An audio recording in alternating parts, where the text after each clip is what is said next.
Përshëndetje të dashur miq, ka disa ditë që shumë portale kanë shkruar lloj-lloj lajmesh kundra meje duke më cënuar në moral. Janë disa portale të cilat unë kam grumbulluar dhe kam përgatitur një padi kundër tyre, të cilën do ta bëj dhe publike. Dje në darkë u përballa me një lajm të cilin sa herë lexoja nuk i besoja dot syve. Ky është lajmi që unë kam qenë në jatin e një trafikanti. Ne jetojmë në një vend që po shkon keq e më keq. Si mund të dalit dikush dhe të shkruaj këtë shpifje? Ja ku jam unë, në vazhdim të tezës time, me familjarët mi, duke pushuar në jug të Shqipërisë, pronësia e jatit të vërtetohet, unë e vë në dispozicion informacionin dhe do ta vë në dispozicion të organeve kompetente. Ti që thua që është një trafikanti, di dhe thuaj emrin. Ndërsa unë po ju them që po, kam qenë edhe me ish partnerin tim që prej kusur vitesh kemi qenë bashkë, të arrim deri këtu tani sa të flasim edhe për jetën personale, por se kam problem fare se njeri jam dhe unë, jetoj dhe unë, iki në plazh, vesh rroba banjo, bëj foto, kam partner. Nëse ajo që duhet ju them unë ju është se s'kam pasur kur lidhje me një trafikant dhe për këtë vë në dispozicion sistemin Teams, numrin e telefonit dhe çdo gjë.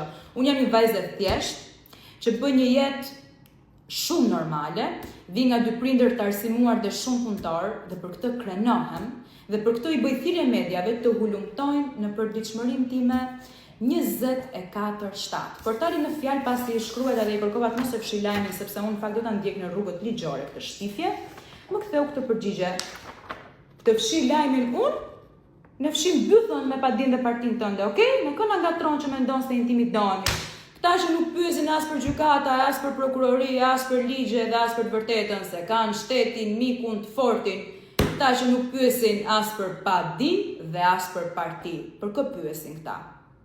Kjo është një goditje politike nga persona të caktuar që unë do të përballem dhe nuk do të dorëzohem. Ka familje që cënohen nga këto. Ka prindër që e paguajnë me probleme shëndetësore nga këto shpifje. Si mund të arrini deri këtu? Ku është përgjegjësia në këtë vend? Ku janë ligjet e këtij vendi? Kjo është një kauzë që prek çdo vajzë dhe çdo familje shqiptare. Mirë unë që e pas kam forcën dhe po përballem. Faleminderit Zotit. Po si mund të reagoj dikush tjetër, ka të rinj të reja që e paguajnë me çmimin e jetës, se duan të shpifin këta që nuk intimidohen. Kush jeni ju më që na keni në dorë të na hidhni baltën mbi moralin? Të bëni të pabërat të bëra, se dikush del dhe ju paguan për këto lajme.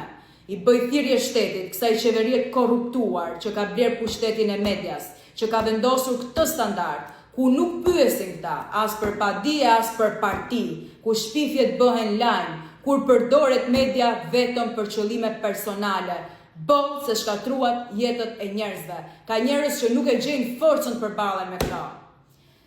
Nuk kam ç'të them tjetër, veç se Zoti u a dhënë fatin siç keni zemrën. Dhe ti mbaje fort lajmin, nëse kishe thyrë rekord o portal i lodhur, çdo post e kishe me 1 like. Posti im të kishte thyer rekord. Mbaje mend si majën më të lartë e nga ajo maj që do të biesh e do të thyesh hundën.